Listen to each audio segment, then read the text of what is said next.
Amém, irmãos. Bom dia, tudo bom? Vamos lá para... Continuando aí na unção, Epístola de Romanos. Não é o capítulo 8, mas é o capítulo 12. Então vou aproveitar, já que o Haroldinho já fez uma breve introdução aí do livro, de quem escreveu, quando escreveu, como escreveu. Vamos guardar isso daí. E vamos lá para Romanos 12. Um texto também muito conhecido aí de todos.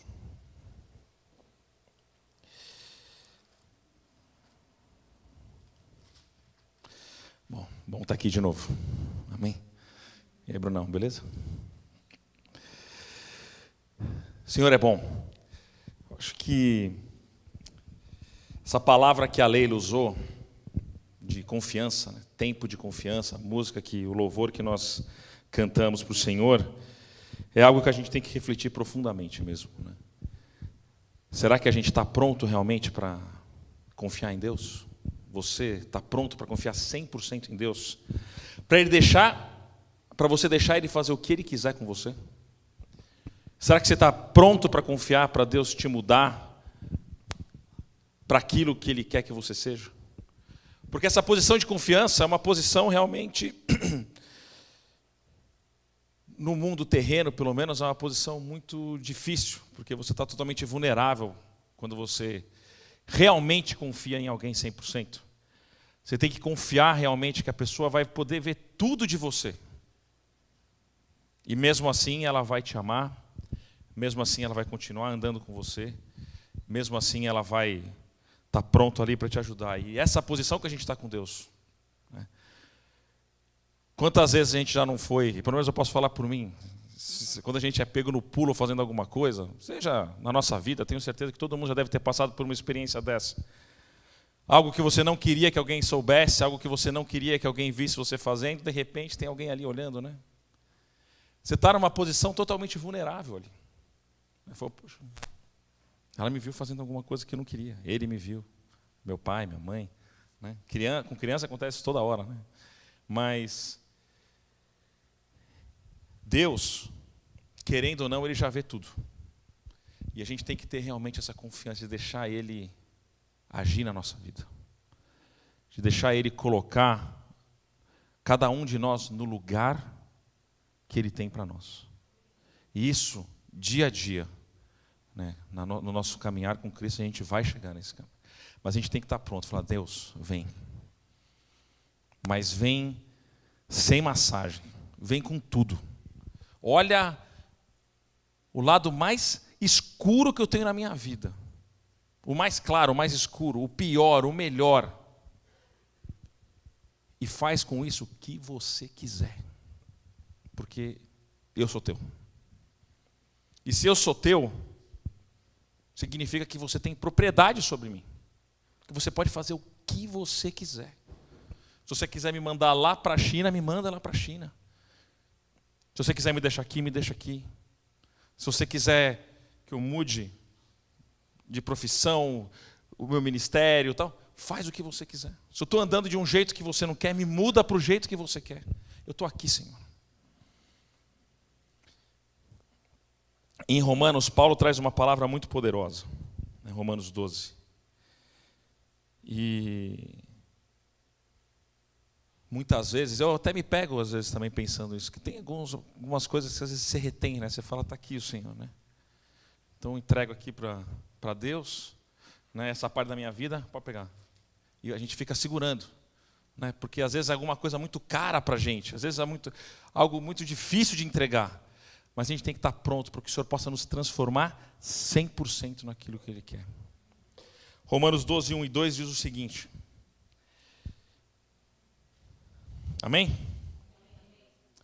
Rogo-vos, pois, irmãos, pelas misericórdias de Deus, que apresenteis o vosso corpo por sacrifício vivo, santo e agradável a Deus, que é o vosso culto racional. E não vos conformeis com esse século, ou mundo, dependendo da sua versão, mas transformai-vos pela renovação da vossa mente, para que experimenteis qual seja a boa, agradável e perfeita vontade de Deus. Amém? E que a gente possa realmente andar nesse caminho, porque a gente vê o mundo hoje. Estava conversando com... Teve um casal que fez bodas de 10 anos ontem, e a gente acaba encontrando alguns amigos antigos, né? E a gente estava conversando aí, é o irmão também, a gente estava conversando sobre as coisas do dia a dia e tudo e tal. E a gente chegou a falar uma hora, né, que como é que uma pessoa consegue viver nesse mundo sem Cristo? Eu não consigo entender, né? E aí a gente vê realmente, né, o que as pessoas fazem, né? Ela tem que se manter realmente entretida a todo tempo, né? Para não parar para pensar, talvez, né? Porque a gente vê o que está acontecendo, é terrível. Às vezes, no caminho do trabalho, por uma questão totalmente involuntária, eu acabo tendo que escutar o horário político. E está terrível, né? A gente vê as coisas assim, o que a gente pode esperar, né, do mundo é só por Deus mesmo, né?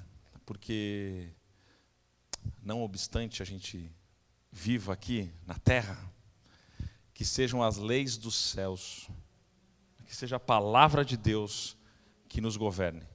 Porque se a gente depender dos homens, a gente está totalmente sem esperança. Que a nossa fé, a nossa confiança esteja 100% aqui em Deus. E Paulo, logo no começo, ele usa uma palavra muito forte, né? Esse rogo-vos. Né? Rogo-vos, pois, irmãos. Né? E essa palavra tem a ver realmente com exortação, né? Com um pleito insistente. Você vê que Paulo está realmente interessado, né? Claro, inspirado pelo Espírito Santo, ele traz essa palavra, ele está realmente interessado que os romanos e também nós aqui realmente atentássemos a essa palavra, né? Ele fala de uma forma assim muito firme, né? Claro que, pegando ali no estudo de Paulo, a gente pode entender que ele também ensina, né, que o viver é Cristo e o morrer é lucro. Só que o morrer só vai ser lucro se o viver for Cristo. Porque se qualquer outra coisa for o nosso viver, o morrer não vai ser lucro. Porque a gente vai estar deixando alguma coisa aqui, né? Se o viver for os nossos bens, a nossa família, qualquer outra coisa que não seja Cristo, o morrer já não vai ser lucro.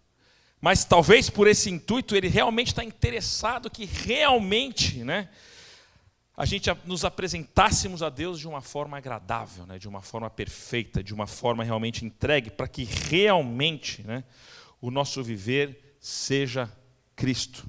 Então essa palavra, rogo-vos, é uma palavra muito forte, né, que a gente tem que, quando a gente vai lendo ali a palavra, tem algumas coisas que a gente, quando tem uma repetição, Jesus às vezes fala a mesma coisa 2 vezes, por se ele está falando 2 vezes, presta atenção, mais ainda do que se ele falasse uma, que já era suficiente ele falar uma. Quando tem uma ênfase, quando tem alguma coisa, e Paulo ele traz essa palavra, olha, eu estou te exortando, eu estou pedindo de uma forma assim insistente, né? Impressionante a gente ver o quanto que Deus nos ama, né? Tudo que Ele fez por nós, Ele nos criou, os homens se afastaram de Deus, Ele morreu por nós, Ele ressuscitou, e mesmo assim Ele tem preocupação com a nossa vida hoje, diária, né? Ele quer que a gente realmente tenha uma vida que o agrade. Então Ele pede ali, pelas misericórdias de Deus, né, que apresenteis os vossos corpos. E essa palavra apresenteis também tem um significado que é colocar algo ao lado, né? Realmente é você reservar alguma coisa para uma situação especial, para algo especial. Então ele está pedindo, olha, eu rogo que você apresenteie os vossos corpos, que você realmente coloque a sua vida, porque claro, quando ele está falando de corpo, evidentemente que engloba tudo, né? Nosso corpo, então a nossa vida, então nosso corpo, nossa alma, nosso espírito, tudo que nós somos, tudo que nós temos, que realmente a gente deixe isso num lugar separado. Fala, Senhor, o que eu tenho mais importante é a minha vida, está aqui, é seu, né? Então a gente tem que, essa ideia que ele traz realmente da dedicação total, da entrega total. Senhor, eis-me aqui, envia-me a mim, como disse o profeta, que diante ali do Senhor, totalmente constrangido, achando que ele deveria morrer, e é verdade, quando o Senhor fala, mas quem enviarei? Ele fala, envia-me a mim, que realmente a gente possa estar separado para o Senhor, né? Entregue, que tudo que nós somos, né? E ele vai mais além, né? O nosso corpo tem que ser entregue como sacrifício vivo. E é claro aqui uma clara comparação, sem dúvida nenhuma, com o sistema de sacrifícios que existia antes de Cristo, né? Então também a gente consegue ver a profundidade daquilo que ele está pedindo. Porque o sacrifício que era entregue para o Senhor no Antigo Testamento, no templo, normalmente era um sacrifício que era um sacrifício de morte, né? Então morria lá o cordeirinho, morria lá a rolinha, morria lá, enfim. Qualquer dúvida, vai lá para Levítico, dá uma lidinha ali, que você vai poder entender todo esse sistema sacrificial. Mas é algo realmente que era entregue para o Senhor, preparado para o Senhor. Então o cordeirinho que ia ser, ele tinha que ser perfeito, ele tinha que ser, né, totalmente ali, tudo delimitado, e ele ia morrer. Então ele pede justamente que a gente entregue tudo para o Senhor, né? E esse é algo muito profundo, né? Será que a gente está pronto para confiar nessa profundidade? Isso me lembra lá de um irmão aí da igreja perseguida, tal, que ele tinha uma frase, né, que ele falava, né? O morrer para Cristo é fácil. Porque vai demorar 10 minutos, 15 minutos e você vai morrer. Agora, o viver para Cristo, aí é mais difícil. Porque a gente tem que morrer todo dia.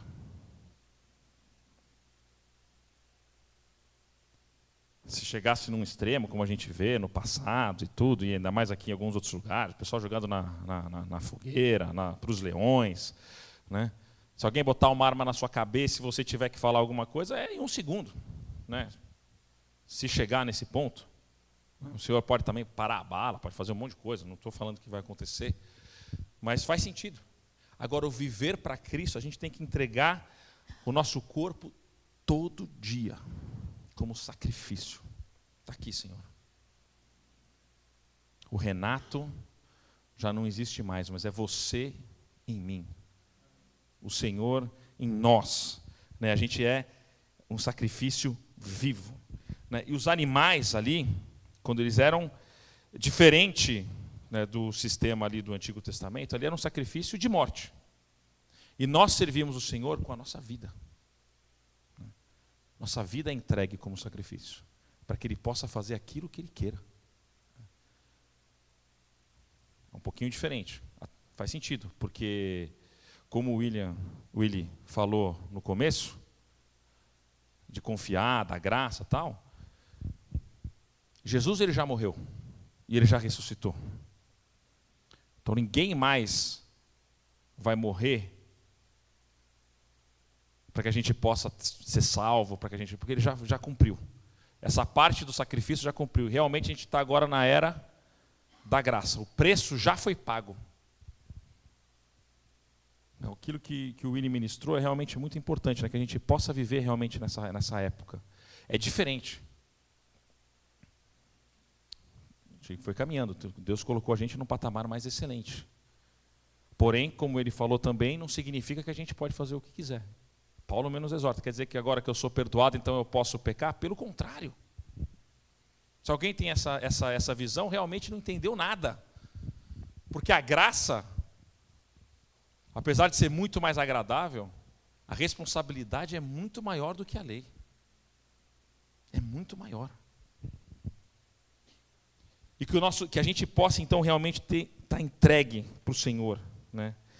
Santo, agradável. Então, mais uma vez, o Senhor sempre fala dessa questão, né, da nossa vida realmente ser consagrada para o Senhor. Porque o cordeirinho que ia lá, né, era perfeitinho.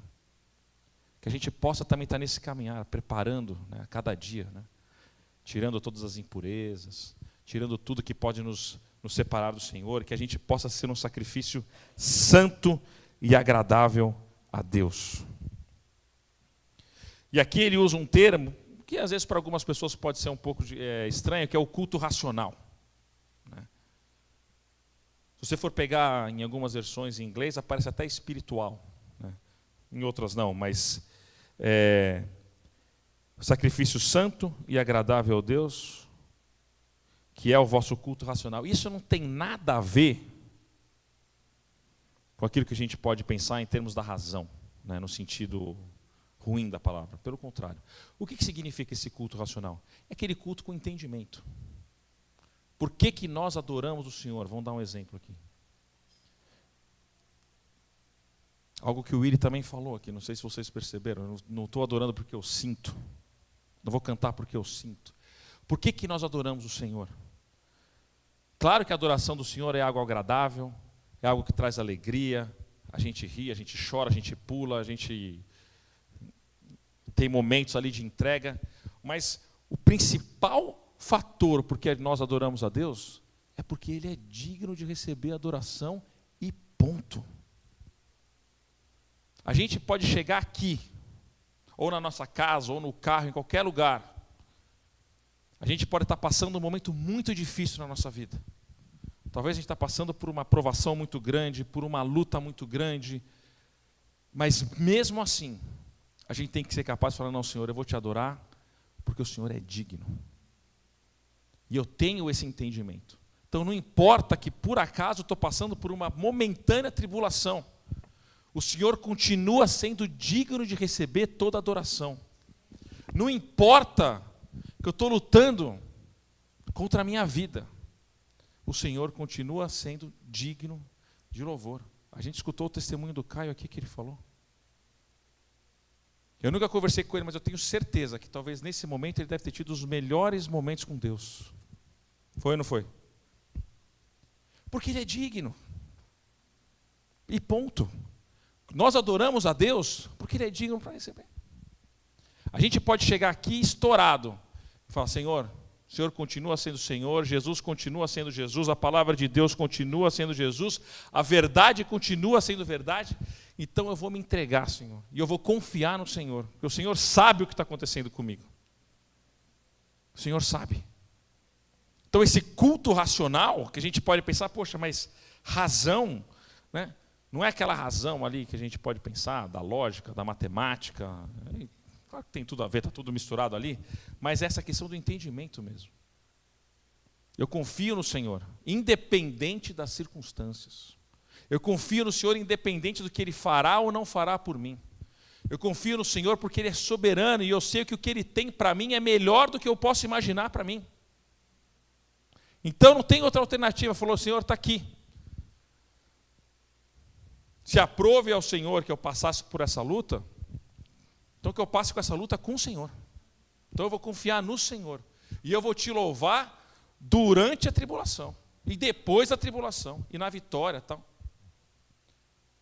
Porque o Senhor é digno. Então o culto que nós damos para Deus é por isso. Se não, todo mundo aqui. Tem alguém aqui que já chegou na igreja triste? Eu. Bravo. Brigou com a esposa. Acontece, pô. Brigou com o marido. O filho fez uma malcriação. Tomou uma fechada na rua. Não perdeu o controle. Todo mundo aqui já chegou de alguma forma que... Tem dia que a gente chega, claro, no poder já. Bobeou, você já dá uma palavra, Mas tem dia que a gente não vai chegar assim. Só que a gente tem que ter esse entendimento que, mesmo dessa forma, pede perdão porque você tem que pedir perdão e adora o Senhor com todas as suas forças, porque Ele é digno. Porque esse culto que Ele quer é nosso. Independente do que for acontecer.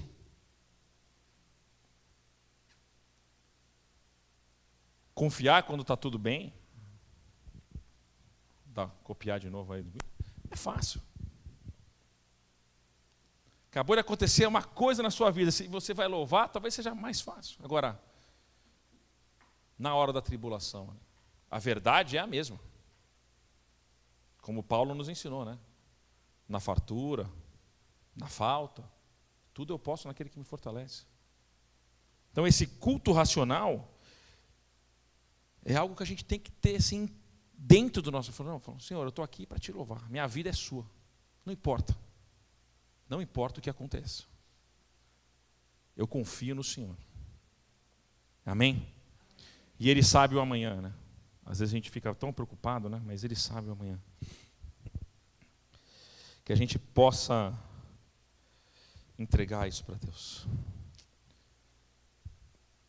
E não vos conformeis com esse século, mas transformai-vos pela renovação da vossa mente, para que experimenteis qual seja a boa, agradável e perfeita vontade de Deus. Não vos conformeis com esse século, não vos conformeis com esse mundo. Qual que é a ideia que tem aqui dessa palavra? O que essa palavra conformeis significa? Talvez vocês já devam saber isso daí. Não é aquela questão da conformação, quando você está aí resignado com alguma coisa. Né? Você está algo que é inevitável. Você chega e fala, não, realmente aconteceu isso, então tá bom, eu me conformo com isso. Vai. Então eu estou conformado, eu já aceito, né? O famoso aceita que dói menos, né? Mas aqui, essa questão do conformeis tem a ver com uma forma que você vai ser moldado, né? Com uma questão externa. Então, vamos colocar, o mundo tem uma forma. E você não tem essa forma. Você vai entrar nessa forma para você ir adquirindo, né? Você vai entrando ali, né? E você vai se tornar como o mundo. Então aqui, Paulo nos exorta, não vos conformeis com esse mundo, ou seja, não tomais a forma do mundo. Não tomais a forma do mundo. E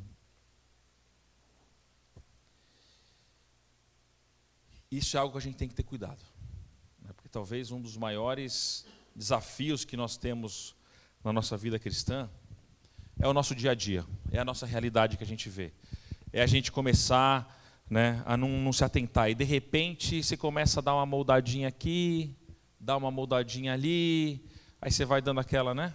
Vai entrando, e quando você viu, você já está todo desfigurado. Né? Mas o Senhor nos ensina, não vos conformeis com esse mundo. Né? E a única forma que isso vai acontecer, né, Ele nos dá o caminho depois, que é a transformação pela renovação da nossa mente. E isso vai acontecer pelo agir de Deus nas nossas vidas. Isso vai acontecer quando a gente toma a forma da palavra de Deus e não do mundo. A gente tem que entender essa questão, né, dessa transformação da nossa mente. Quando a gente entra no reino de Deus, nós nos arrependemos, confessamos o nosso pecado, Jesus Cristo é nosso Senhor e tal, algumas coisas acontecem. Primeiro, a nossa concepção de vida, ela muda. Deus nos apresenta uma nova forma de vida, que é a vida de Deus. Né? A gente é liberto do jugo do pecado, nós deixamos de ser escravos do pecado, passamos para viver no reino de Deus, né? Onde a graça opera, e a gente tem acesso a algo que a gente nunca teve.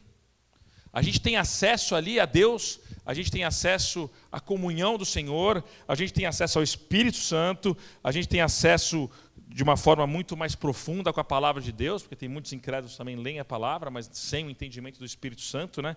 A gente tem uma vida, né? Uma vida totalmente nova que é colocada na nossa frente. E a nossa mente, que veio já de um formato antigo, que vai ser conformado num formato novo, ela tem que ser transformada. Como se a gente fosse dar uma resetada realmente mesmo. Né? Vamos zerar, vamos reformatar, vamos trazer tudo de novo. Vamos realmente tomar uma forma, mas não a forma que eu tinha, a forma de Deus. Que a gente possa ser confundido realmente com o Senhor, com os nossos atos, né? Porque a gente tem que ter uma nova mente. Claro que isso aí vai ser, né, um processo. Né? A gente vai crescendo, conforme a gente vai agregando, né? A gente vai caminhando com o Senhor, mas a gente tem essa nova realidade para viver. O Senhor nos coloca uma nova realidade. Nós não precisamos mais nos conformar com o mundo, porque nós não somos mais do mundo. Nós somos cidadãos celestes. Estamos aqui como forasteiros. Claro que a gente tem que cumprir o nosso propósito aqui, a gente tem a nossa vida, a nossa casa, a nossa família, o nosso trabalho, porque o Senhor tem um propósito para a gente aqui. Um propósito eterno. Porém, nós já somos do céu. Então a gente tem aí essa dualidade, né?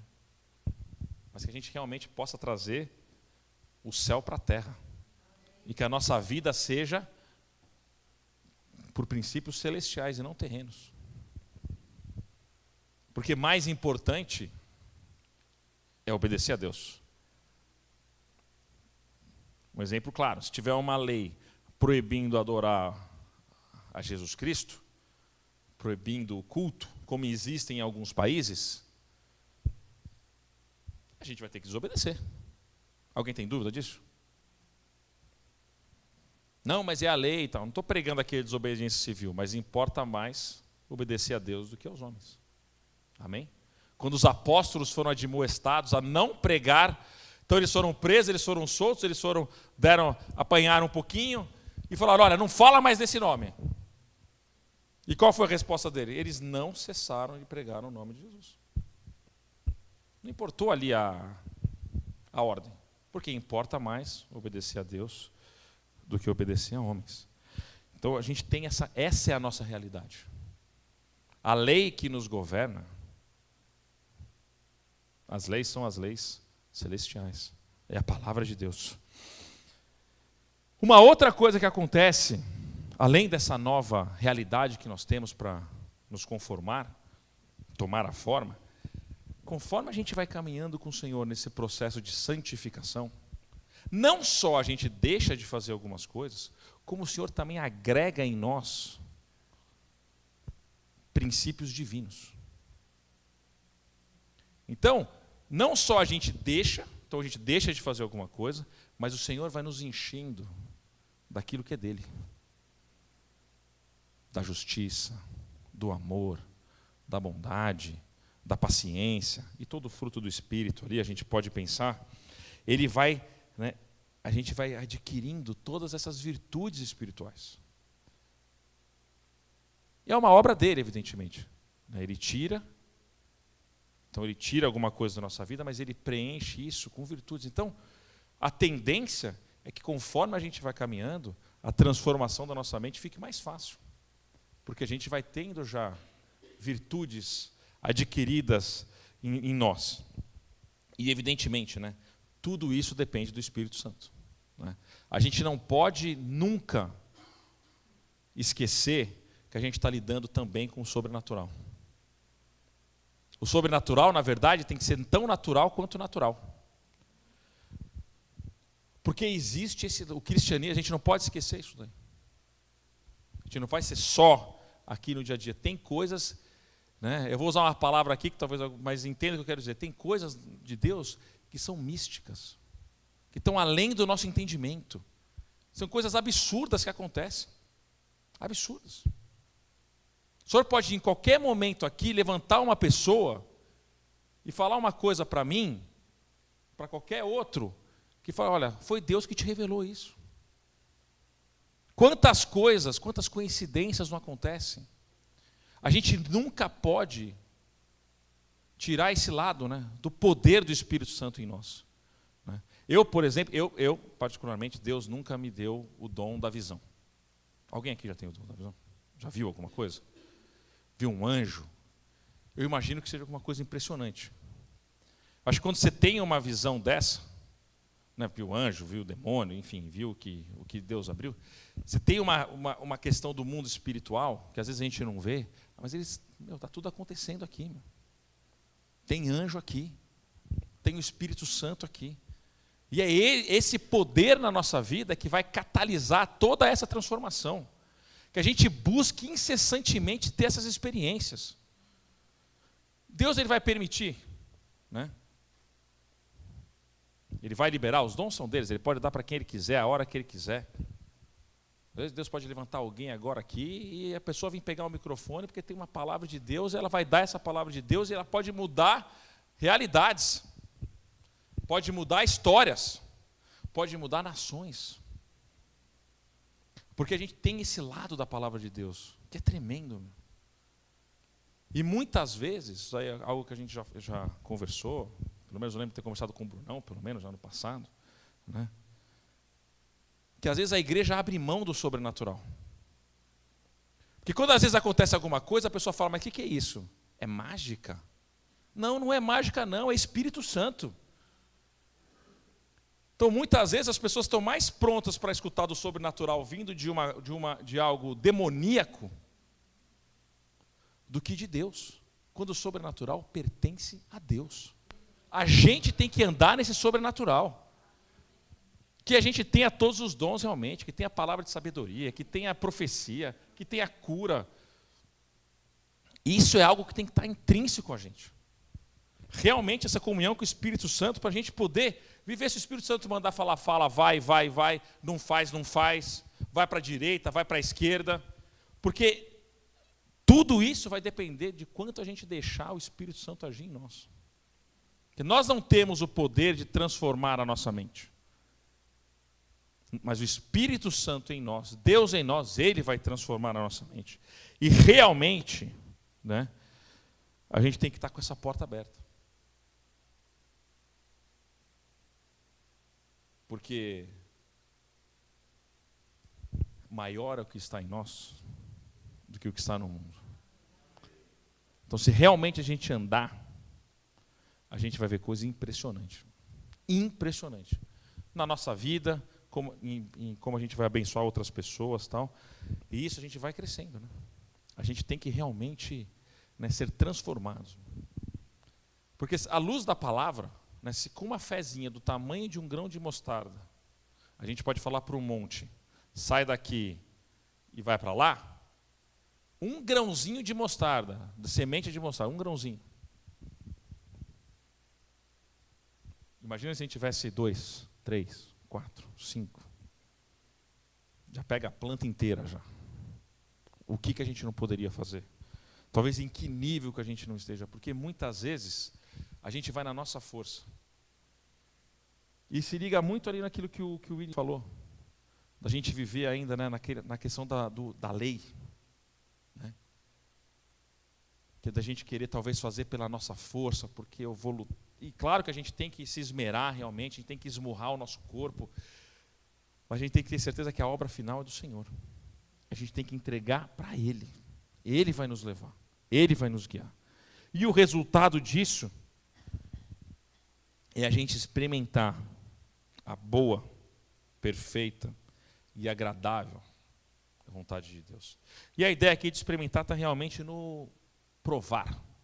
E não é o provar apenas, né, do conhecimento.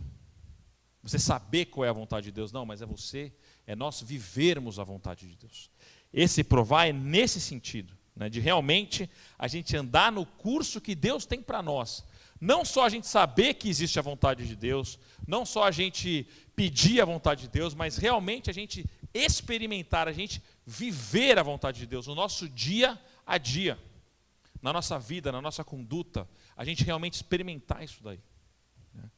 Que Deus realmente tem algo para nós grandioso, e a partir do momento que nós nos entregamos para o Senhor, que o nosso corpo é apresentado como sacrifício vivo, que a gente declara realmente, como a gente cantou, como a gente falou, que Senhor, nós confiamos no Senhor, faz o que você quiser, a gente entrega tudo. Quando a gente adora a Deus, porque Ele é digno de ser adorado, quando a gente faz tudo porque Ele realmente, porque a palavra nos ensina, quando nós não nos conformamos com esse mundo, com esse século, quando a nossa mente é transformada, nesse processo, evidentemente, cada um está numa fase, a gente não precisa estar perfeito para escutar de Deus, mas nesse processo a gente vai experimentar a boa, perfeita e agradável de Deus num sentido prático, não teórico. A gente vai viver essa vontade de Deus, a gente vai realmente andar naquilo que Deus quer, e isso vai ser bom, vai ser perfeito e vai ser agradável. Essas palavras eu não preciso aumentar alguma coisa, porque todo mundo sabe o que é bom, todo mundo sabe o que é perfeito, e todo mundo sabe o que é agradável. Que realmente a gente possa andar na boa obra do Senhor, combater o bom combate do Senhor, andar naquele, por mais difícil que possa parecer, mas que a gente possa estar ali no caminho. Eu queria terminar dando um exemplo, talvez de uma pessoa na Bíblia que não se conformou com esse mundo. Aí não sei, faz um tecladinho para a gente lá. Já entrando, vamos segurar aqui em Romanos e vamos dar um pulinho lá para Daniel.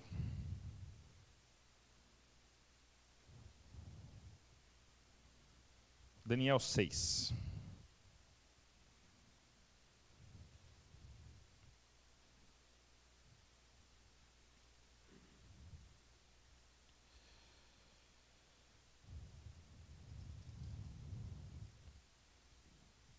Amém? Daniel 6. Diz o seguinte: pareceu bem a Dário constituir sobre o reino 120 sátrapas, que estivessem por todo o reino, e sobre eles 3 presidentes, dos quais Daniel era um, aos quais estes sátrapas dessem conta, para que o rei não sofresse dano. Então o mesmo Daniel se distinguiu desses presidentes e sátrapas, porque nele havia um espírito excelente, e o rei pensava em estabelecê-lo sobre todo o reino. Então os presidentes e os sátrapas procuravam ocasião para acusar Daniel a respeito do reino, mas não puderam achá-la nem culpa alguma, porque ele era fiel e não se achava nele nenhum erro nem culpa. Disseram, pois, estes homens: nunca acharemos ocasião alguma para acusar a este Daniel, se não a procurarmos contra ele na lei de seu Deus. Então esses presidentes e sátrapas foram juntos ao rei e lhe disseram: ó rei Dário, vive eternamente. Todos os presidentes do reino, os prefeitos e sátrapas, conselheiros e governadores, concordaram que o rei estabeleça um decreto e faça firme um interdito de que todo homem que por espaço de 30 dias fizer petição a qualquer deus ou a qualquer homem, e não a ti, ó rei, seja lançado na cova dos leões. Agora, pois, ó rei, sanciona o interdito e assina a escritura, para que não seja mudada, segundo a lei dos medos e dos persas, que se não pode revogar. Por esta causa, o rei Dário assinou a escritura e o interdito. Daniel, pois, quando soube que a escritura estava assinada, entrou em sua casa, em cima no seu quarto, onde havia janelas abertas, do lado de Jerusalém. 3 vezes por dia se punha de joelhos e orava e dava graças diante do seu Deus, como costumava fazer. Podemos parar por aqui. Então aqui a gente vê uma situação, né? Daniel, ele era eficiente, ele era excelente naquilo que ele ia fazer, ele era um perito, ele era alguém que realmente repousava sobre ele o Espírito de Deus, e ele se destacava, e o rei, evidentemente, confiava nele, gostava dele, então queria colocar ele em lugares excelentes. Versículo 3 a gente vê isso daí. Porém, isso gerou ciúmes ali no pessoal.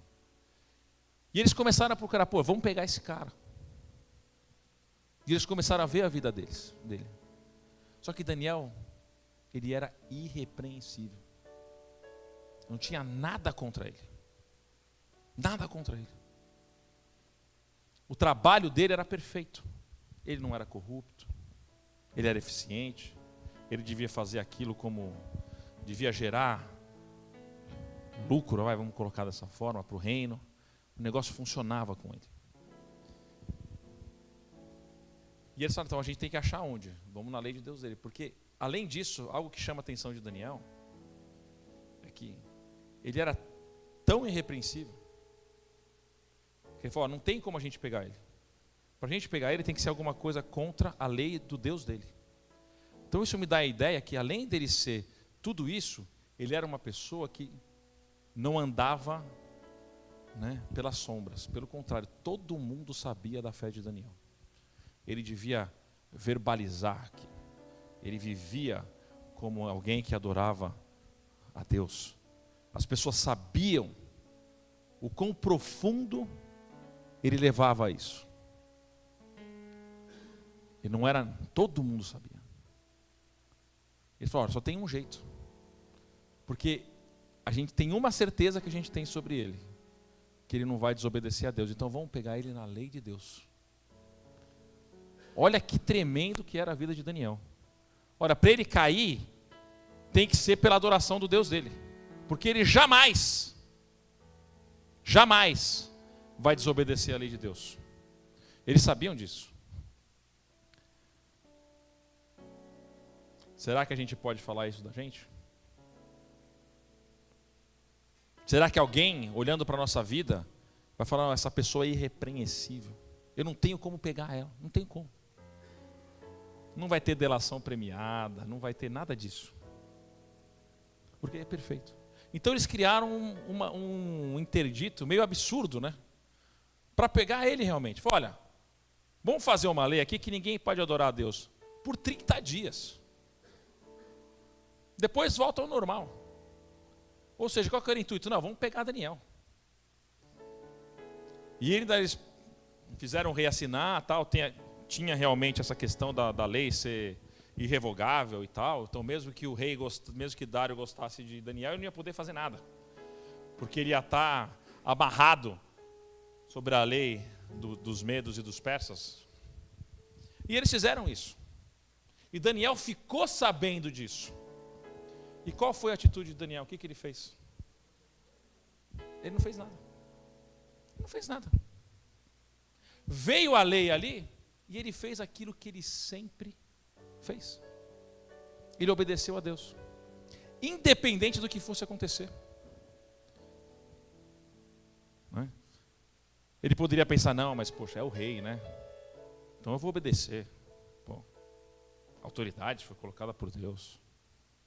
30 dias, 30 dias, deixa eu ficar aqui escondidinho, deixa eu fingir que eu não estou orando. 30 dias passa rápido, um mesinho. Já está aqui em, que dia é hoje? Nem mais. 16 de setembro, Faz pouquinho tempo, a gente estava falando, teve o final do ano passado, um mês é tão rápido. Só que para ele, não, mas eu adoro a Deus. Então eu não vou mudar isso. Ele não fez nada. Ele continuou vivendo a vida dele como ele sempre viveu. Uma vida de uma pessoa temente a Deus. Ele fez o trabalho dele e ele orava conforme ele orava. Ele usa aqui o termo, no final do versículo 10, como costumava fazer. Não teve alteração. Por quê? Ele não se conformava com o mundo. Ele vivia pelos preceitos do Senhor. Então, se eu tenho que orar, eu vou orar.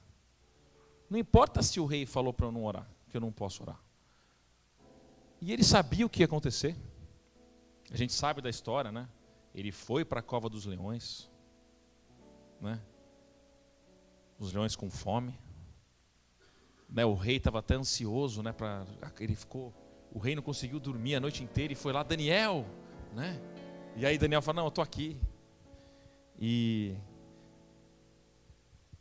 quando nós optamos realmente por essa vida, eu imagino, a única pessoa que eu sei que pode falar, olha, eu estive na cova dos leões e os leões não me comeram, foi Daniel. Imagina como é que foi aquela madrugada ali, né? Não sei como é que foi. Será que os leões ficaram quietinhos? Será que ele passou a mão no leão? Será que os leões ficaram dormindo? Mas olha, você vai no zoológico, você vê o leão, você fala, poxa, o bichão ali. E no zoológico já é um leão meio, né? Nem é aquele leão assim, né? Porque dizem que quando eles ficam no cativeiro, eles já dão aquela, né? Já vai dando aquela desanimada, parece um gatinho, né? Já é um negócio, mas imagina você ver um leão na sua frente. E ele foi para lá. E ele não sabia também que o Senhor ia salvá-lo. Ele poderia ter morrido. Como outros morreram durante a história. Temos vários mártires aí, né? Mas ele tinha uma certeza. O Senhor é meu Deus. Eu vivo pelos preceitos dele. Eu não me conformo com esse mundo. Então não importa. Se tiver uma cova de leão, eu vou passar por ela.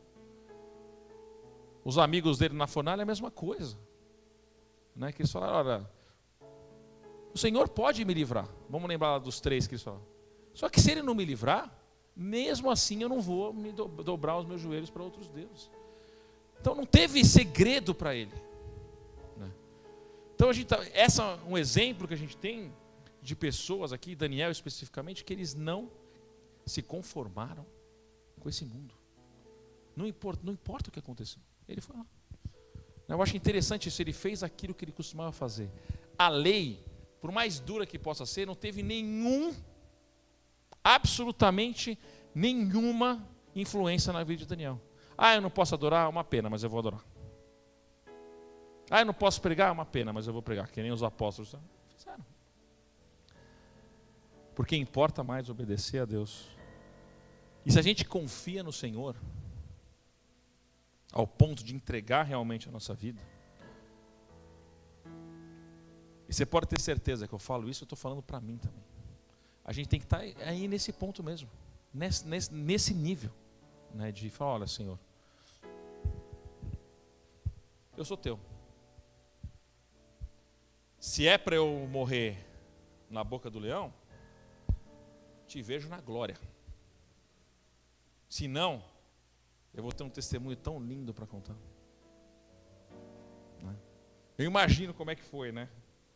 Algo tremendo. E a gente viu depois, né, que no versículo 25, né, do capítulo 6, então o rei Dário escreveu aos povos, nações e homens de todas as línguas que habitam em toda a terra, paz seja multiplicada. Faça um decreto pelo qual em todo o domínio do meu reino os homens tremam e temam perante o Deus de Daniel, porque ele é o Deus vivo, que permanece para sempre. O seu reino não será destruído e o seu domínio não terá fim. Ele livra, ele salva e faz sinais de maravilhas nos céus e na terra. Foi ele quem livrou a Daniel do poder dos leões. Daniel, pois, prosperou no reinado de Dário e no reinado de Ciro, o persa. O resultado disso é algo tremendo. O rei falou aquilo lá. Tremam e temam perante o rei de Daniel. E que o mundo possa tremer e temer o nosso Deus, que é o mesmo Deus. É o mesmo Deus.